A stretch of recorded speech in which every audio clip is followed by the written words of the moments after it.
Hello everybody, welcome to a new video from the FPL Wire. This is Pranal, late riser 12, and today we are going to be talking big hitters.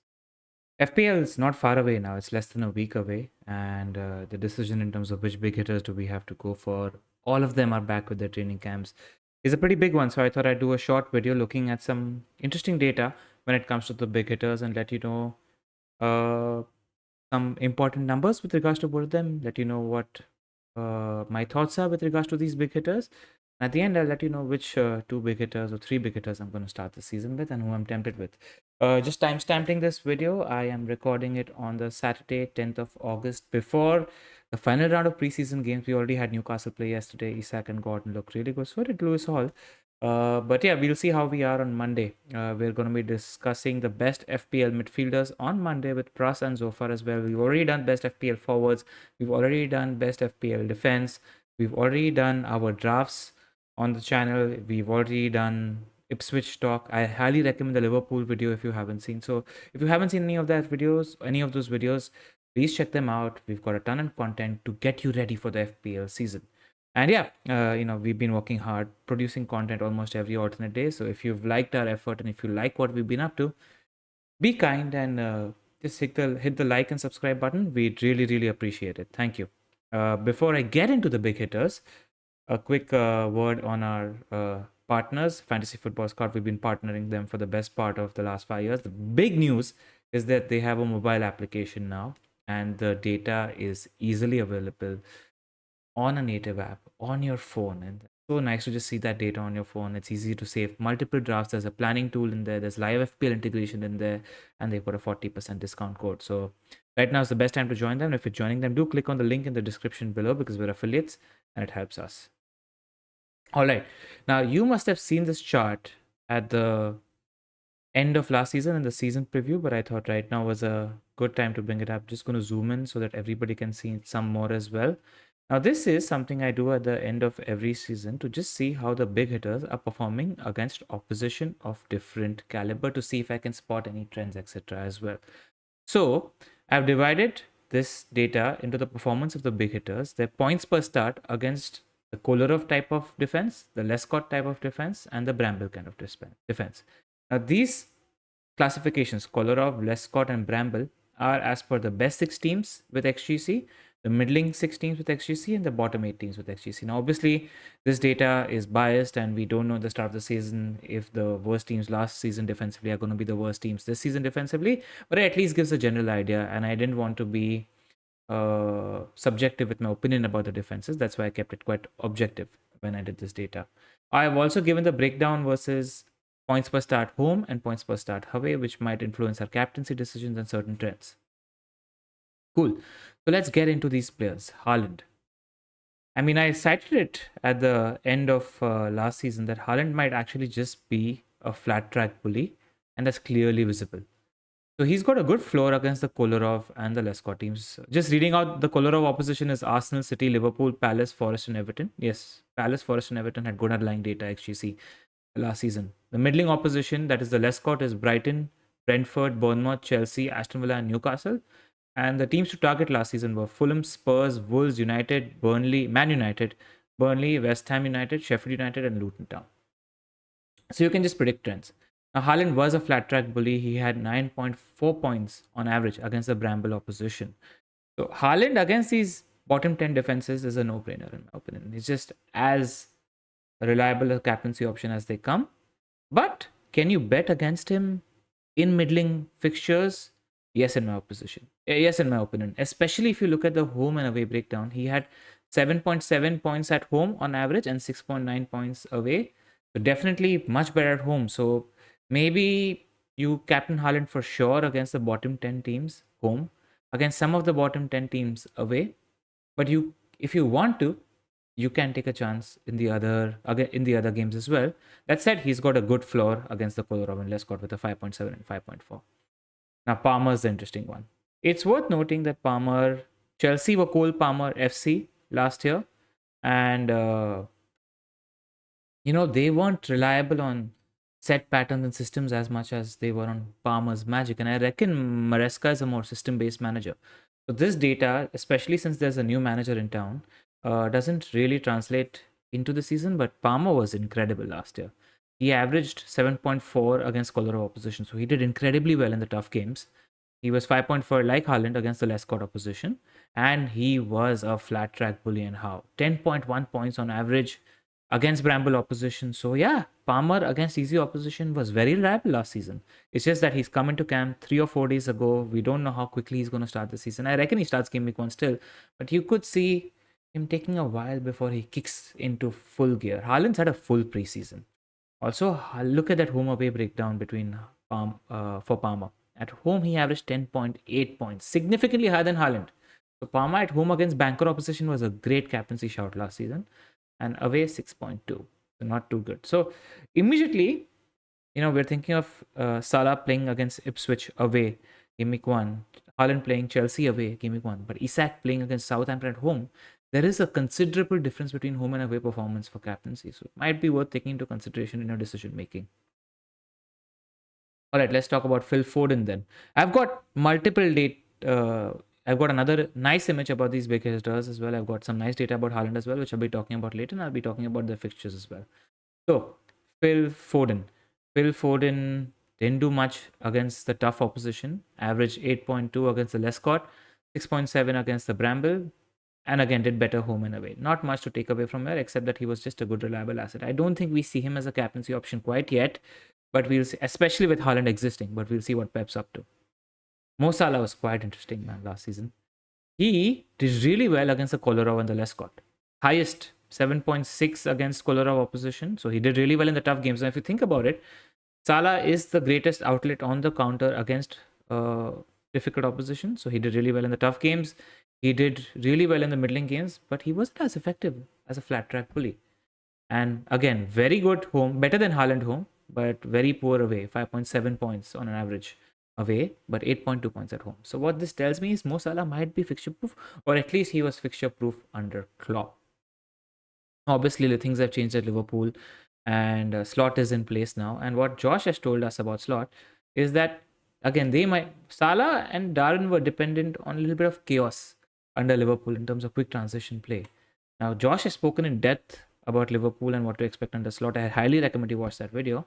But again, it's a little more system driven, a little more control driven, and they will work on putting Salah in more advantageous situations to enable his output merchanting. So, man, Salah's got great fixtures to start the season, and he's almost fixture proof. So that's what my takeaway is from this. Saka predictably did pretty decently against Kolarov and Lescott, but was really good against Bramble with 7.5 points. Not quite as good as Haaland and Palmer, so I don't know if he's a very reliable captaincy option. Interestingly, Saka did better away than he did at home. At home, he averaged 6.3 points per start. At away, he averaged 6.6 points per start. Kai Havertz, not much to take from there in terms of data. Ollie Watkins is interesting. He wasn't really effective against tough opposition. 3.7 points per start against tough opposition. Same with Kai. Kai and Watkins were not really good in the tougher fixtures. So fixture difficulty did tend to matter for them. Watkins did really well against middling opposition with 9 points, 9 points per start. And he was so-so against the Brambles, 6.1 points per start. This tells me that maybe Villa might have struggled against defenses that maybe sit. We'll see, but as reliable as come, highest returns accumulated by Ollie Watkins. We spoke about Watkins, Sky, and Haaland and Isak in detail in the forward pod, so I won't cover them in too much depth in this video. Bruno Fernandes was an off-season. I'll be talking about Bruno later when we do the midfielder slide. Heung-min Son, like Salah, did really well against the Kolarov opposition, which is a tougher opposition, but wasn't that effective or as effective as the others against the Lescott or the Brambles. Again, like Saka, Song did better away than he did at home. 5.9 points per start at home, 6.4 points per start away, which is quite interesting. Isak, clear trends. Flat track bully, 7.5 points per start against the Bramble opposition, 6.6 against the Lescott opposition, which is the middling opposition. Didn't do really well against a tough opposition, and a flat track bully at home. This was a trend with Isak. This was a trend with Gordon. And as we've seen with the fixtures, Newcastle have great fixtures to start the season. I'll quickly go to the fixture slide. Newcastle have Southampton at home, and Spurs at home in the first 3 game weeks. So they've got two juicy home games to start the season, which is why I'm looking. Isak's a no-brainer. I don't think you can drop it. But he wasn't that effective away. So if you're thinking about captaining Isak away, it's something to think about. And it's something to think about when it comes to captaincy, where Isak was great at home. His 7.8 points per start at home was greater than Haaland's 6.9 points per start away and Palmer's 6.2 points per start away. And Salah's Mo's 5.7 points per start away. So something to take about captaincy. The home away, except for I think Saka and who else? Son. Everybody else did better at home, which is something to take into consideration. Haaland, Palmer, and Isak were clear flat track bullies. Mo seemed to be fixture proof. That's a takeaway from last season. Now, obviously, it's one season data. I think one season data is also a short period of time. Mo's from years of previous done really well against poor opposition as well. He's done really well in game week 1 against promoted teams as well. We've spoken to Ivan about how Salah might be expected to play against Ipswich.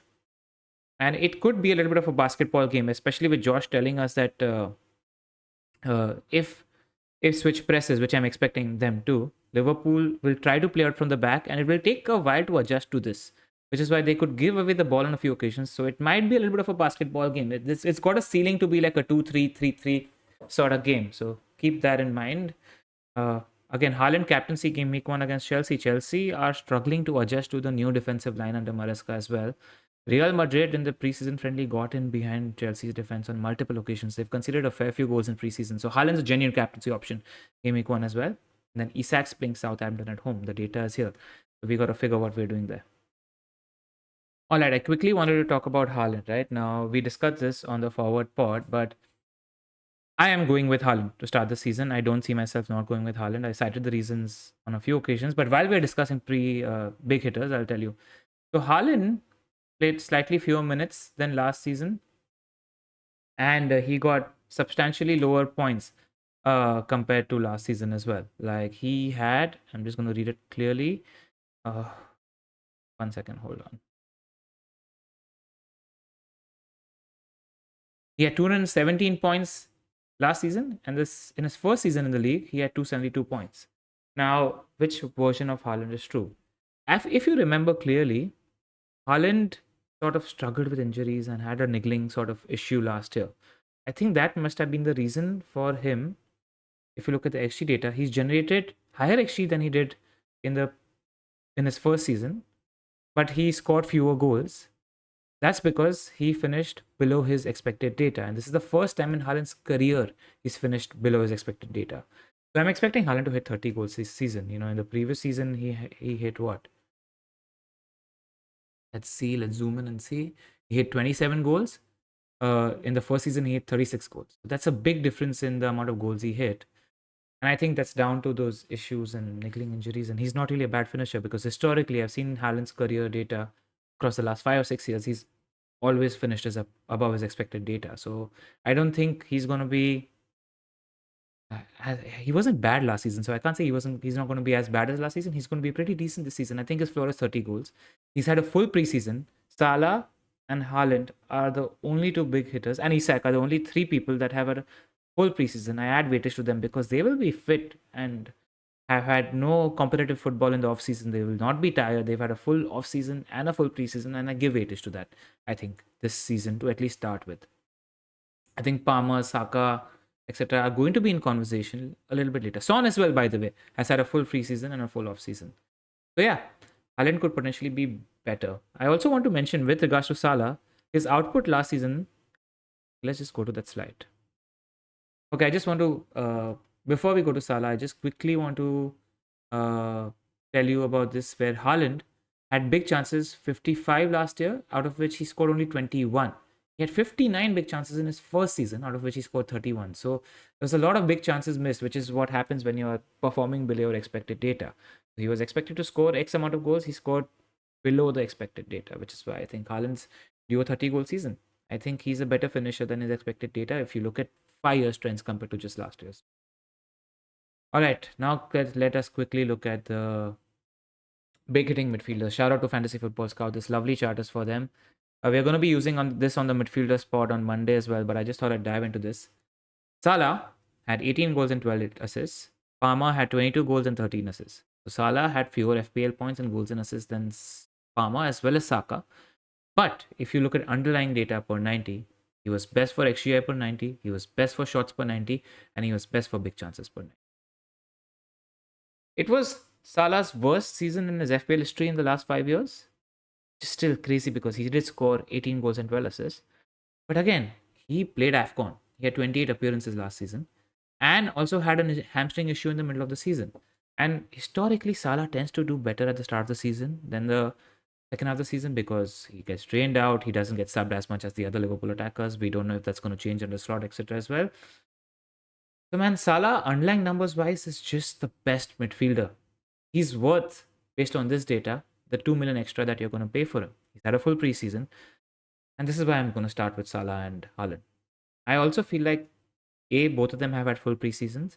And it's easier to move into Palmer, Saka, Son, Watkins, if I want to, than to buy Haaland and Salah.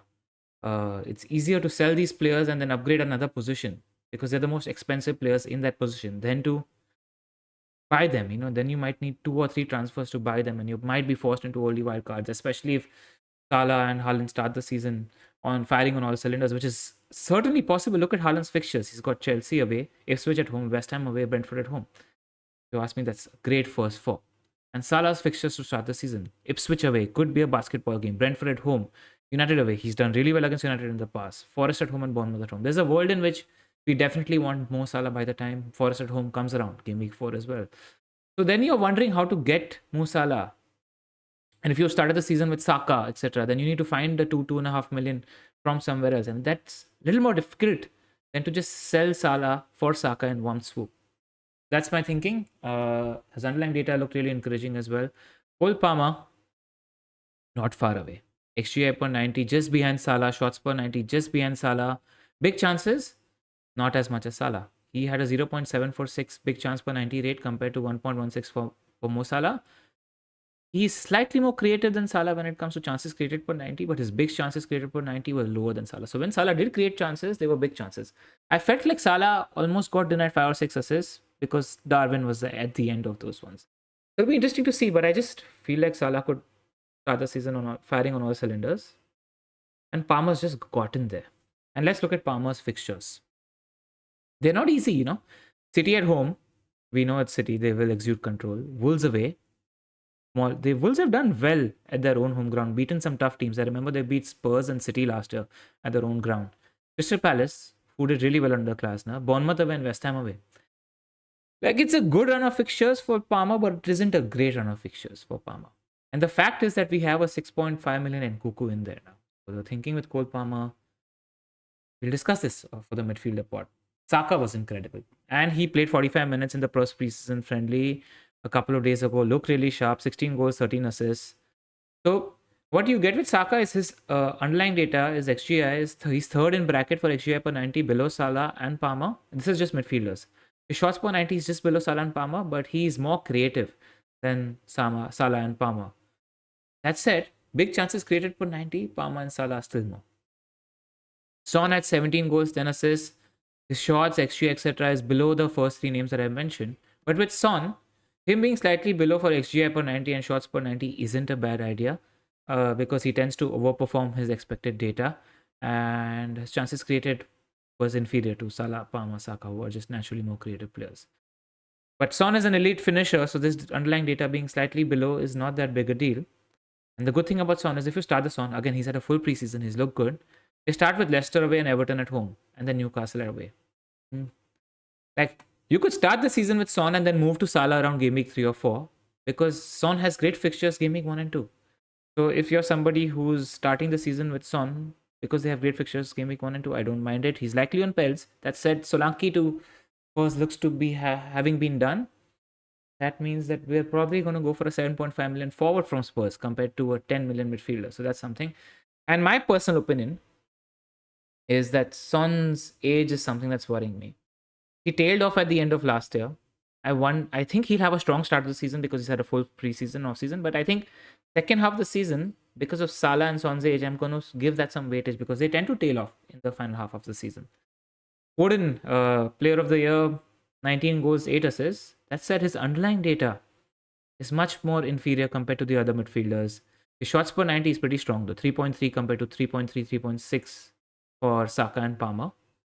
He created a substantial amount of chances. Now, Foden, it was like he had 2 hat tricks and 3 braces. So a lot of his goals came in spurts, and he got a lot of minutes last season because De Bruyne was injured for a huge chunk of it. So will we see some rotation there? I am not sure, especially if De Bruyne is fit. I think Foden's improbable. But that said, I don't think he's a Game Week 1 pick. I think he's joining the City camp after the Community Shield, is what Pep Guardiola mentioned. So he's perhaps a pick for Game Week 3, 4 or your first wildcard. I wouldn't start the season with him because he'll definitely take quite a going. That said, his overperformance was crazy. He vastly overperformed his expected data. Now, is this something that's going to stick over the seasons? I reckon yes, but maybe not as extremely as it stuck last season. De Bruyne, I feel like he could be a punt for the start of the season. I got burned by De Bruyne, so I'm not keen. His goal scoring data, his XGI data, his shots per 90, etc., isn't that great. Still took 3 shots per 90, but his best in class for chances created and big chances created per 90, which is something you expect from Kevin De Bruyne. Martin Odegaard was very creative, 3 chances created per 90, and an average shot taker. He got 8 goals and 11 assists. I feel like he's capable of a 10 goal, 10 assist season every year, which is why he's priced at 8.5 million. I think he's going to offer value for that price. Bruno Fernandes is somebody I'm going to talk in detail about in the midfielder spot, and I'll just give you my thoughts here when it comes to Bruno Fernandes. Firstly, 10 goals and 9 assists despite being terrible. United were terrible last season. Big chances created per 90, big chances per 90, 0.375, which is more than Odegaard, which is more than De Bruyne. So you're getting that at 8.5 million. He created a ton of chances per 90, 3.2 chances per 90, which is behind only De Bruyne. And he had 0.6 big chances created per 90, which is behind only Salah and De Bruyne. The thing with Bruno, though, this season, in preseason, United's formation has tweaked. We normally use a 4-2-3-1.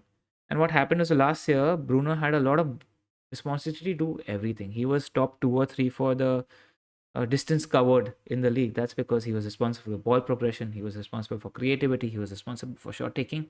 He was sort of everywhere. And I think this 10 goal, 9 assist is sort of his floor. 2 caveats. If we find a decent midfielder to partner Manu, which I think we will, it leaves Bruno a little further up the field to do the creative bit and the final action bit. But he needs a midfielder. That said, if Martinez and Luke Shaw remain fit, then ball progression doesn't remain Bruno's responsibility alone, because Martinez and Shaw are both capable of passing the ball forward. And the third and the most important thing is in preseason, we've switched from a 4-2-3-1 to a 4-2-4, where the front two in the center of the pitch are almost forward in terms of how much they're pressing. So we sort of play like a double pivot, very deep double pivot, and we have 2 sort of 9.5s and 2 wingers. And I say 9.5 because Haaland is injured for the first 3 or 4 weeks.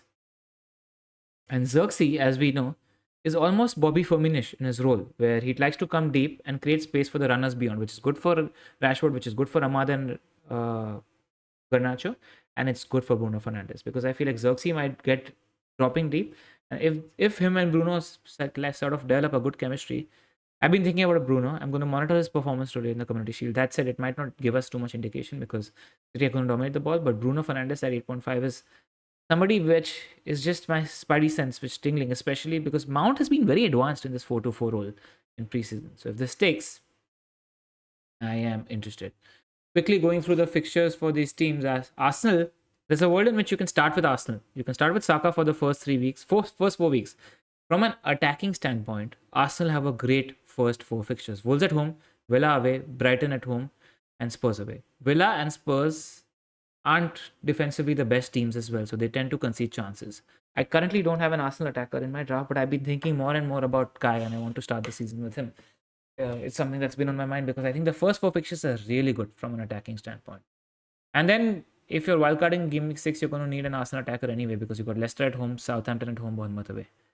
Aston Villa, I think we need to be prepped for wanting Ollie Watkins Game Week 3 or 4 because West Ham away and Arsenal at home are tough fixtures. And then you've got Leicester away, Everton at home, Wolves at home, Ipswich away for Aston Villa, which is why that's why one of the ideas why I like starting with Kai is because it's an easy move to Watkins if I feel like moving to Watkins, because moving from Muniz to Watkins is a lot more difficult than moving from Kai or Dom Solanke to Watkins. Cole Palmer, like we already discussed his fixtures. We already discussed Liverpool's fixtures. We've discussed City's fixtures. United have an okay start to the season. They got Fulham at home, Brighton away, Liverpool at home, which is tough, and Southampton away. So you've got like middling fixtures. I feel like Bruno's on pens, going to be on some set pieces. An interesting pick given his price. Isak at his price is a no-brainer. I think I mentioned on the forward spot, I think he's underpriced, if anything. No-brainer. He's had a full preseason. Wilson's injured. Like, there's a world in which Isak finishes above Watkins, especially because he's got penalties. And Newcastle looked sharp yesterday, man. And Spurs is something we've already covered. So yeah, I hope you've enjoyed this video. I'd like to end this video with a like and subscribe plug. Make sure you've enjoyed the Make sure if you like the content that we've been doing all preseason, just give us a like and subscribe. Give us some love. We're doing our best to get as much content out there. Things to look forward to this week. We have the big midfielder pod coming on Monday with Pras and Zoff. So it's going to be 3 of us back again. And before I end, a quick mention to Sleeper. If you guys haven't already joined, the Sleeper PickEm game is a very easy game. Excuse me.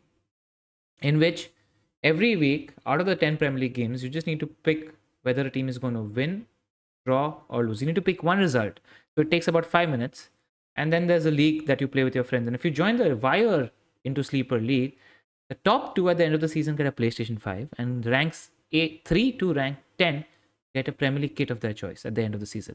And if you're joining the Wire Sleeper League, which is only for our patrons and YouTube members, the top 3 every month get a Premier League kit of their choice. So the odds are great. The odds are in your favor. So everybody I've spoken to who's done NFL fantasy tells me that Sleeper is the best app out there. And now they're doing fantasy, whether it's snake mode or auction mode, on their app for the Premier League as well. So download the Sleeper app. It's on the link in the description below. And set up a draft with your friends. Play along. I think it's great fun, whether it's auction, whether it's snake draft. And yeah, that's it from my end. And I'll see you Monday. Until next time, good luck and thank you. I hope you enjoyed this video. Let me know in the comments below.